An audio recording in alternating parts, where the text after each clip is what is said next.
बात में विश्वास है, यकीन है कि मणिपुर की घटना पर प्रधानमंत्री को नहीं बोलना चाहिए। क्या आप इस बात पर भरोसा रखते हैं कि 3 महीने से वहां हिंसा हो रही है? प्रधानमंत्री मोदी ने मणिपुर नहीं जाकर बहुत अच्छा काम किया। आप खुद को प्रधानमंत्री की जगह रखकर देखिए, देश का एक राज्य चल रहा है। क्या आप लंबे समय तक चुप रह पाएंगे? कितनी मेहनत करनी पड़ जाएगी आपको चुप रहने के लिए। हर समय दूसरा बहाना ढूंढना पड़ेगा, दूसरे विषय की तलाश करनी होगी कि आज क्या करें कि लोग मणिपुर पर ना पूछें, ना बोलने की नौबत आए। प्रधानमंत्री मोदी को केवल अपनी नाकामी पर नहीं बोलना है, वे चाहते तो बोलने के नाम पर मणिपुर की जनता से शांति की अपील भी कर सकते थे, जो उन्होंने नहीं की। अगर इन सवालों पर आपको विश्वास है कि ये सवाल सही हैं और प्रधानमंत्री को बोलना चाहिए था, तब फिर आपको लोकसभा में उनके खिलाफ लाए गए अविश्वास प्रस्ताव को ध्यान से सुनना चाहिए। इस पर जितने भी लोग बोल रहे हैं उन सभी को। इन 9 वर्षों में प्रधानमंत्री मोदी के खिलाफ यह दूसरा अविश्वास प्रस्ताव है। अविश्वास प्रस्ताव पर 3 दिनों तक बहस चलेगी और 10 अगस्त को प्रधानमंत्री नरेंद्र मोदी जवाब देंगे। तृणमूल कांग्रेस के प्रोफेसर सौगता रॉय ने जब कहा कि प्रधानमंत्री संसद नहीं आते हैं, इस पर उन्हें कहा गया कि प्रधानमंत्री के खिलाफ निजी आरोप न लगाएं। प्रधानमंत्री सदन में नहीं आते हैं, यह निजी आरोप कैसे हो सकता है? आज बहस की शुरुआत कांग्रेस के सांसद गौरव गोगोई ने की और सत्ता पक्ष की तरफ से पहला जवाब बीजेपी के सांसद निशिकांत दुबे ने दिया। आप भी निशिकांत दुबे का लोकसभा की वेबसाइट से निकालकर पूरा पढ़िए और उनके भाषण का वीडियो भी सुनिए, जो लोकसभा के YouTube चैनल पर मौजूद है। यह सारी तस्वीरें मणिपुर की हैं, जो 3 महीने से जल रहा है, जहां हथियार लूटे गए हैं, हत्याएं हुई हैं, बलात्कार की घटनाएं हुई हैं, हजारों लोगों का विस्थापन हुआ है। लेकिन बीजेपी सांसद निशिकांत दुबे के भाषण में मणिपुर का जिक्र इतना ही है कि वे विपक्ष की आलोचना करते समय मणिपुर का धन्यवाद करते हैं। क्या मणिपुर की यह हालत धन्यवाद योग्य है कि इसके बहाने विपक्ष के पुराने इतिहास को दोहराने का उन्हें मौका मिला? विपक्ष पर आरोप लगाने के लिए बीजेपी सांसद निशिकांत दुबे मणिपुर का धन्यवाद अदा करते हैं। क्या सांसद महोदय इन तस्वीरों को देखते हुए धन्यवाद कर रहे हैं, या फिर अपनी पार्टी की सरकार और केंद्र सरकार से सवाल करना चाहिए था कि ऐसे हालात क्यों हैं? निशिकांत दुबे ने एक शब्द इस बात पर नहीं कहा कि प्रधानमंत्री मणिपुर क्यों नहीं गए, मणिपुर पर क्यों नहीं बोल रहे हैं, या मणिपुर को लेकर क्या क्या प्रयास कर रहे हैं। निशिकांत दुबे अपनी सरकार के वर्तमान को भूल गए और कांग्रेस की सरकार के समय के इतिहास को गिनाने लग गए कि कब कब विपक्ष की सरकारें गिराई गईं। एनसीपी की सांसद सुप्रिया सुले ने याद दिला दिया कि मोदी सरकार के 9 साल में 9 बार राज्य सरकारों को गिराया गया है। सुप्रिया सुले ने कहा कि अरुणाचल प्रदेश, उत्तराखंड, मणिपुर, मेघालय, कर्नाटका, गोवा, मध्य प्रदेश, पुदुचेरी और महाराष्ट्र में सरकारें गिराई गई हैं। महाराष्ट्र में 2 बार सरकार गिराई गई। सुप्रिया सुले शायद बताना भूल गई कि जब मोदी सरकार आई थी तब अरुणाचल प्रदेश और उत्तराखंड में सरकार बर्खास्त कर दी गई।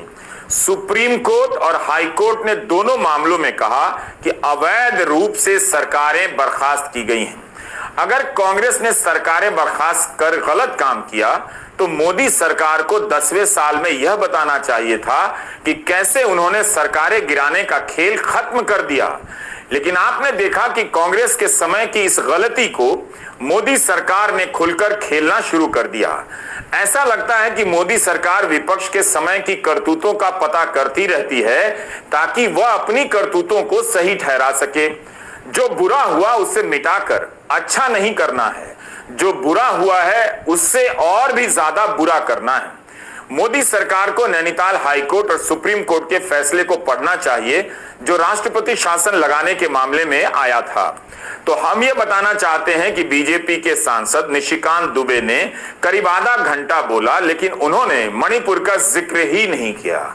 सिर्फ इतना किया कि मणिपुर का धन्यवाद अदा करते हैं। हम आपको एक तस्वीर दिखाना चाहते हैं।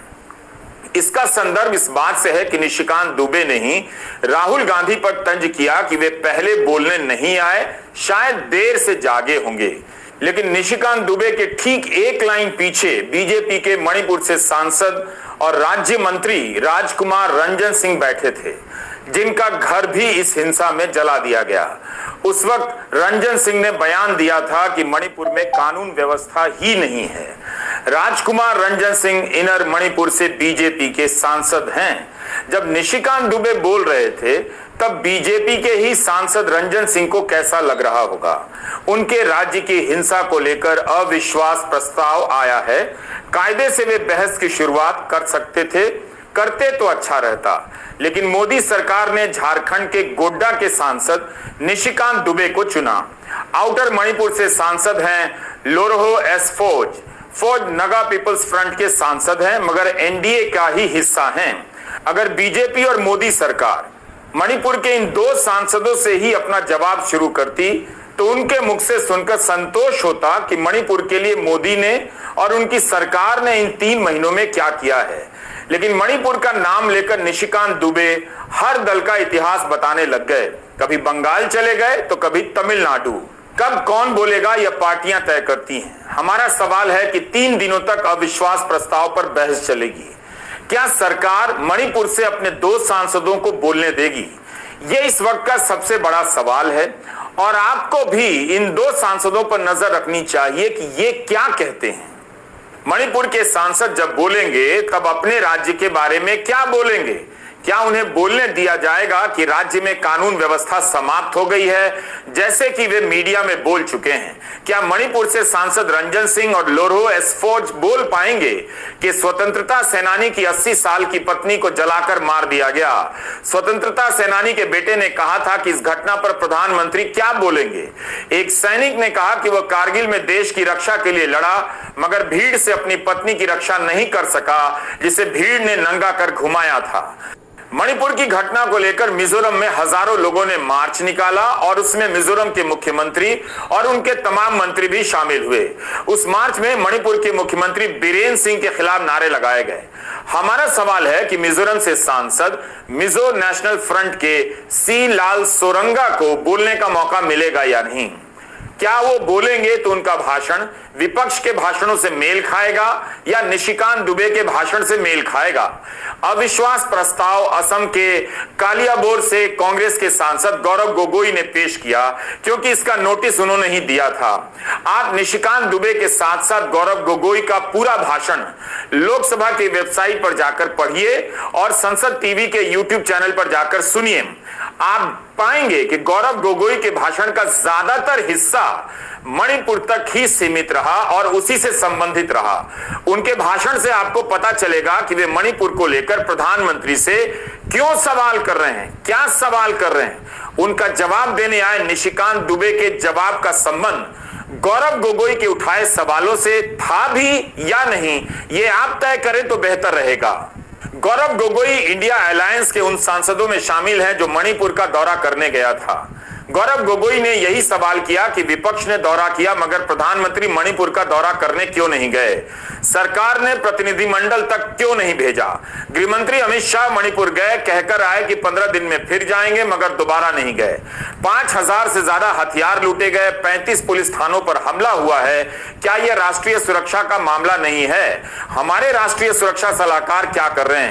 गौरव गोगोई ने यह भी कहा कि प्रधानमंत्री 80 दिनों तक चुप रहे और जब बोले तो केवल 30 सेकेंड, उसके बाद फिर से चुप हो गए। उनकी तरफ से शांति की अपील नहीं की गई। सांसद गौरव गोगोई ने तीसरा सवाल रखा कि मुख्यमंत्री को क्यों नहीं बर्खास्त किया गया है? जब भी चुनाव आता है तब तो गुजरात, उत्तराखंड और त्रिपुरा के सीएम को बदल दिया जाता है, लेकिन बीरेन सिंह को बर्खास्त नहीं किया जाता है। पहाड़ पर एक वर्ग है तो वैली में एक दूसरा वर्ग रहने लगा है। जो सरकार एक इंडिया की बात करती थी उसने 2 मणिपुर बना दिया। तो ये जो घटनाएं मणिपुर में हो रही है, इसको ये हम ना समझे कि उत्तर पूर्वांचल के किसी कोने में हो रहा है, ये भारत में हो रहा है सर। अगर मणिपुर जल रहा है तो भारत जल रहा है। अगर मणिपुर में आग लगी है तो भारत में आग लगी है। अगर मणिपुर विभाजित हुआ है तो भारत विभाजित हुआ है। तो आज हम सिर्फ मणिपुर की बात नहीं कर रहे, हम भारत की बात कर रहे हैं। सर, हमारी मांग स्पष्ट थी कि देश के मुखिया होने के नाते प्रधानमंत्री सदन में आए, अपनी बात रखे, अपनी संवेदना प्रकट करे और उस पर सारे पार्टी समर्थन दे और मणिपुर को एक संदेश जाए कि इस दुख की घड़ी में पूरा सदन मणिपुर के साथ है, हम मणिपुर में शांति चाहते हैं। ये हमारी अपेक्षा थी, ये हमारी अपेक्षा थी। लेकिन अफसोस की बात है कि ऐसा नहीं हुआ। प्रधानमंत्री महोदय ने एक मौन व्रत लिया कि सदन में ना लोकसभा में कुछ बोलेंगे ना राज्यसभा में कुछ बोलेंगे, और इसीलिए अध्यक्ष महोदय ये नौबत आनी पड़ी कि हम अविश्वास प्रस्ताव के द्वारा प्रधानमंत्री मोदी जी का मौन व्रत हम तोड़ना चाहते हैं। सवाल दूसरा कि लगभग 80 दिन क्यों लगे प्रधानमंत्री मोदी जी को मणिपुर पे कुछ बोलने के लिए, और जब बोले तो सिर्फ 30 सेकंड के लिए बोले, और उसके पश्चात आज तक भी प्रधानमंत्री मोदी जी की तरफ से ना कोई संवेदना का शब्द, ना कोई शांति की याचना। मंत्री मंडल बोल रहे हैं कि हम बोलेंगे, हम बोलेंगे।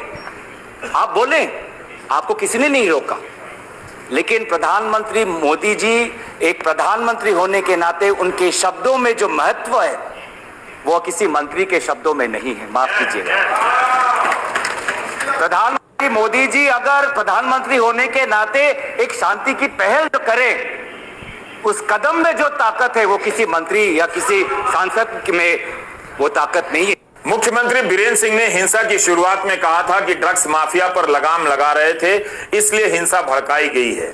गौरव गोगोई ने विस्तार से बताया कि 2017 में जब वहां बीजेपी की सरकार आई, तब से लेकर 2023 तक अफीम की खेती में 50,000 एकड़ का विस्तार हुआ है। जंगलों को काटकर अफीम की खेती को बढ़ावा बीजेपी की सरकार के समय मिला है। इंडियन फॉरेस्ट रिपोर्ट को कोट करते हुए गौरव गोगोई ने कहा कि 2 साल में जंगल का एरिया घट गया। गौरव गोगोई ने मणिपुर की आईपीएस अधिकारी के बयान का भी उदाहरण दिया कि जब उन्होंने ड्रग्स माफिया को पकड़ा तो मुख्यमंत्री की तरफ से दबाव आया कि उसे छोड़ दिया जाए। यह गौरव गोगोई का ही बयान है जिसे मैं कोट कर रहा हूं। गौरव कहते हैं कि मणिपुर के मुख्यमंत्री के कार्यालय से जब एक ड्रग माफिया के बड़े नेता को वहां की पुलिस ने पकड़ा तो मुख्यमंत्री के दफ्तर से फोन गया कि उस ड्रग्स के माफिया को रिहा करो। और वो ड्रग का माफिया कौन था? वो ड्रग के माफिया आप ही के दल के ऑटोनोमस डिस्ट्रिक्ट काउंसिल का चेयरमैन था। वहां पर जब इटोचा सिंह को पकड़ा गया तो मुख्यमंत्री के दफ्तर से फोन गया कि उसे रिहा करो। ये इटोचा सिंह कौन है? वहां की राज्य सरकार के पीएचई मंत्री सुशिंद्रो के भाई हैं। आज ये राज्य सरकार ड्रग्स की बात करती है, ड्रग्स के साथ मुख्यमंत्री महोदय के दफ्तर का ताल्लुक है। ये बात मैं नहीं कर रहा हूं, वो पुलिस अफसर जिन्हें इनकी राज्य सरकार ने मेडल दिया वो आज ये बात कर रही हैं कि इसी सरकार ने मुझे मेडल दिया और यही ड्रग्स से जुड़े इनके दल के नेताओं को छोड़ने के लिए कह रही है। उन्होंने अपना मेडल वापस कर दिया राज्य सरकार को। ये गौरव गोगोई के बयान है। क्षण से पता चल रहा था कि मणिपुर में क्या हो रहा है। वहां से असम राइफल्स को हटाना पड़ा। असम राइफल्स तो गृह विभाग के निर्देश पर काम करता है। अब तो हालत यह हो गई है कि असम राइफल्स के जवान पर पुलिस और पुलिस पर असम राइफल्स के जवान सवाल उठा रहे हैं। क्या इस तरह से 3 महीने से सरकार वहां समाधान कर रही है?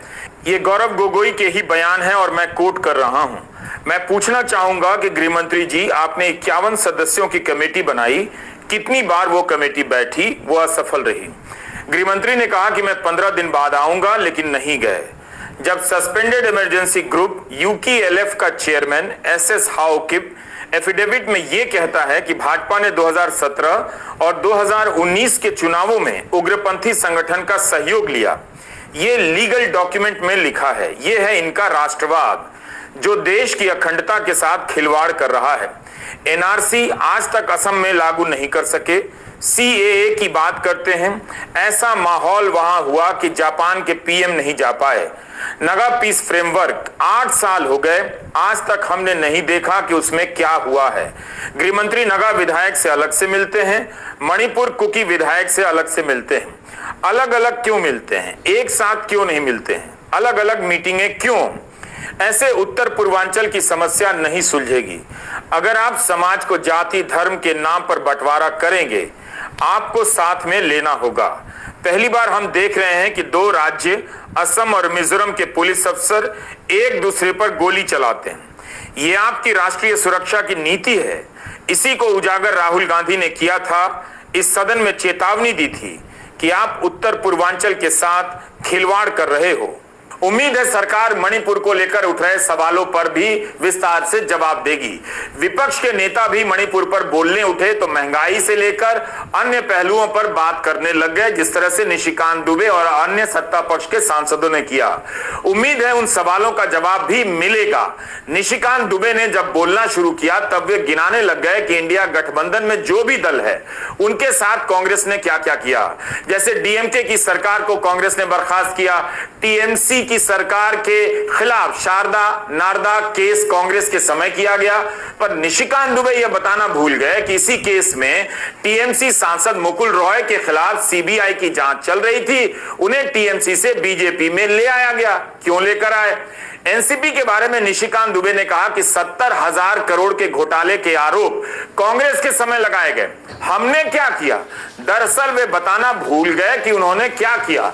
प्रधानमंत्री नरेंद्र मोदी जब अमेरिका से लौट कर आए तो भोपाल में कार्यकर्ताओं से कहने लगे कि एनसीपी ने 70,000 करोड़ का घोटाला किया है। उसके कुछ ही दिनों के भीतर एनसीपी के अजीत पवार बीजेपी सरकार में उप मुख्यमंत्री बना दिए जाते हैं।